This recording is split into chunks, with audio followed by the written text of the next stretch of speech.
Nous accompagnons aujourd'hui des activistes dans un supermarché parisien pour une opération Plastic Attack. L'objectif ? Enlever les emballages plastifiés inutiles des produits pour sensibiliser les clients aux problèmes. C'est pas bien, non? Hein? Non, c'est pas bien. Hein? Toi, t'as pas envie de te baigner dans du plastique comme ça. Les bananes ont déjà un emballage naturel. Pas besoin d'un sachet en plus. Ça aussi? Oui. Super. À la caisse du supermarché, nous remplaçons les emballages plastiques par des sacs en tissu. On accompagne Fanny Bismara aujourd'hui, qui est l'initiatrice de Plastic Attack France. Dans son action, on va voir comment ça se passe.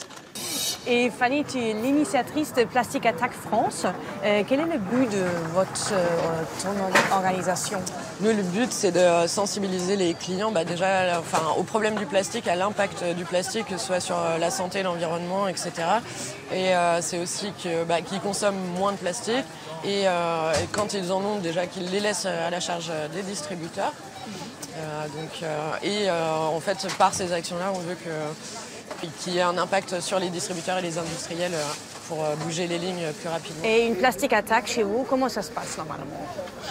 Donc on se réunit à plusieurs militants. Il y a des militants qui se positionnent à l'entrée des caisses pour prévenir de l'action en cours et ceux qui sont aux caisses en déballage et qui déballent en proposant des alternatives aux clients, donc généralement des sacs en tissu. Les supermarchés, ils sont obligés de récupérer nos suremballages plastiques quand on les enlève à la caisse comme ça? Il n'y a pas tous les supermarchés, ça dépend de leur taille. Il y a une loi qui s'appelle la loi Grenelle 2 qui oblige les supermarchés de plus de 2500 m² à avoir des containers pour récupérer le suremballage et le carton plastique.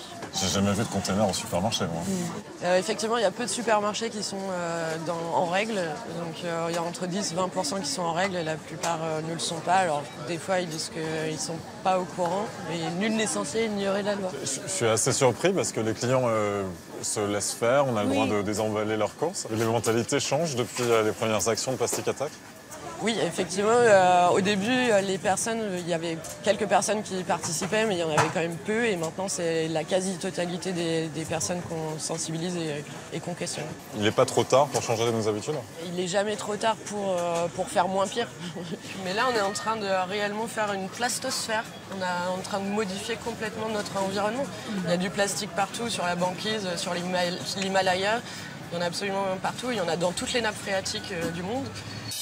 Et Fanny, dans les supermarchés, vous ne faites pas que désemballer les produits, vous sensibilisez aussi le public pour éviter l'utilisation du plastique dans l'absolu, c'est ça? Ici, on présente donc les bonnes manières de consommer, donc zéro plastique, donc à acheter en vrac. Le savon, là, pour éviter les éponges en plastique. Le savon comme ça est toujours mieux que le savon liquide. C'est vrai? Là, effectivement, déjà, c'est du savon de Marseille. On peut s'en servir pour la toilette, pour les mains, enfin pour absolument tout. Et en l'occurrence, là, moi, je m'en sers pour faire la vaisselle. Donc ça évite déjà d'avoir un produit nuisible pour la faune aquatique. Et ça évite aussi d'avoir un produit en plastique. Ça, en fait, ça, tu jettes juste ça. Ok. Voilà, moi, elle est un peu sale, hein. Mais ça, c'est en bois et les fibres végétales. Donc ça, on peut le mettre au compost. Mais le but, c'est non seulement de fuir le plastique, mais c'est aussi de fuir le jetable. Donc, Et ça, c'est important aussi, hein? Ça, c'est numéro 1. La gourde? Voilà, la gourde. C'est la première chose à avoir tout le temps sur soi pour éviter les bouteilles d'eau et boire de l'eau du robinet et éviter des milliers de millions de bouteilles plastiques. Qu'est-ce qu'on jette encore sinon dans les choses qu'on a à la maison? Les brosses à dents. Ça? Ah oui, ça j'en ai chez moi. Les brosses à dents au bambou. En bambou? Celle-là, en fait, on jette que la tête. Ah. Voilà. D'accord, et donc on rachète les petits poils pour le changer. Voilà. C'est super. Donc quand on repart d'une action Plastic Attack, on a vraiment toutes les clés pour arrêter complètement d'utiliser du plastique. Déjà une bonne base. On donne des tuyaux pour consommer différemment et des tuyaux pour fabriquer aussi soi-même les produits, dont des recettes. Nous avons encore besoin de personnes comme Fanny Wismara pour nous ouvrir les yeux sur la quantité de plastique que nous consommons au quotidien. Oui, c'est vrai.